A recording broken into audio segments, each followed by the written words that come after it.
All right, today we're going to pull back the curtain on something huge, the fundamental blueprint of our world.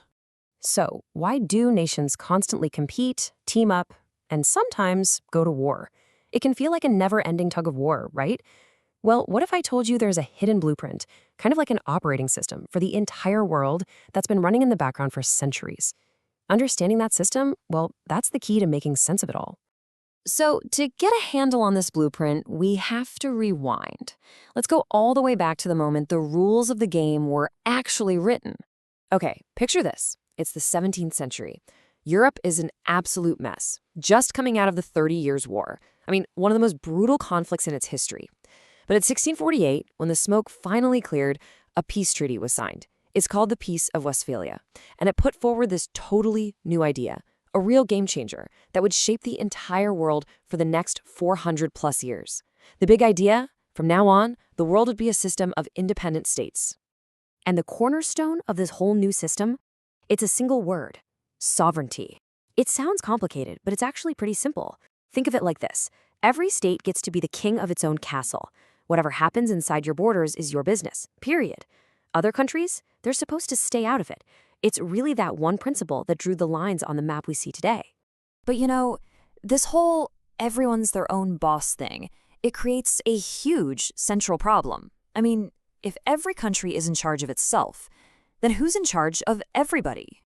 And the answer is nobody. There's no world boss.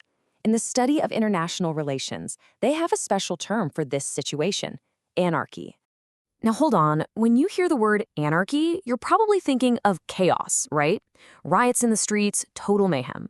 But in this context, that's not what it means at all. It's not about chaos. It simply means there's no world government. There's no global 911 you can call when things go wrong. At the end of the day, every single state has to fend for itself. So think about it. If there's no global police force to protect you, what are you going to do?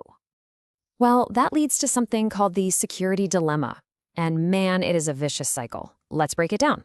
Say State A decides to beef up its military, just for defense, nothing aggressive. But its neighbor, State B, sees this, and it gets a little nervous.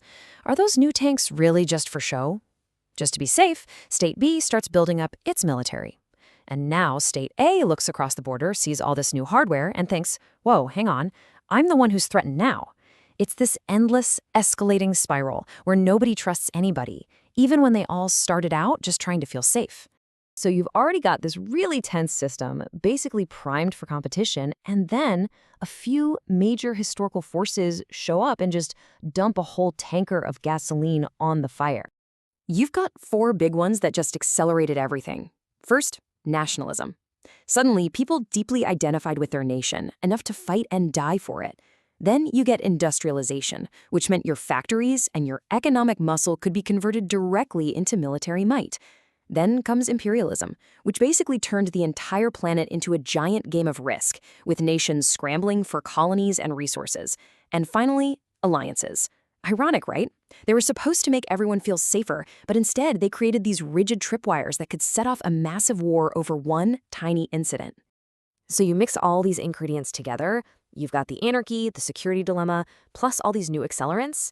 It was a recipe for disaster. The whole system was practically guaranteed to explode. And explode it did. Big time. All those pressures building up through the 19th century, they led straight to the two biggest, most horrifying conflicts humanity has ever seen: World War I and World War II.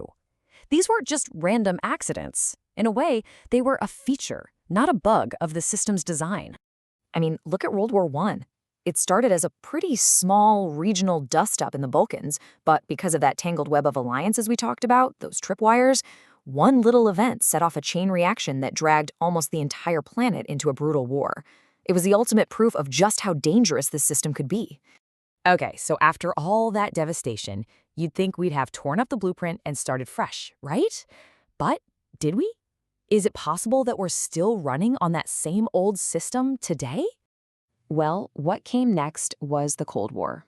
And really, it was just a new phase of the same old game, played on the same global chessboard.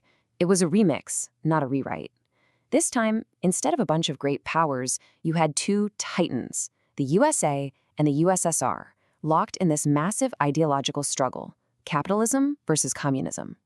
Then, in 1991, the Soviet Union collapsed and the Cold War was over. It was a huge, world-shaking moment. But here's the most important part. That was the end of an era, not the end of the system. The underlying blueprint, it was still there.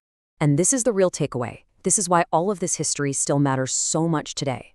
The world is still organized around sovereign states. We still don't have a world government. The system is still, you guessed it, anarchic.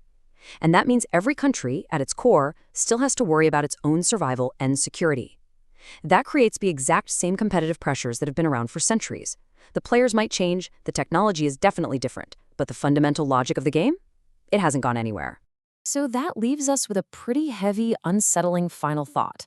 If our world is still running on the same basic operating system that was coded back in 1648, an operating system that has led to some of the most devastating conflicts in history, does that mean that major conflict isn't a bug in the system, but maybe, just maybe, it's a feature,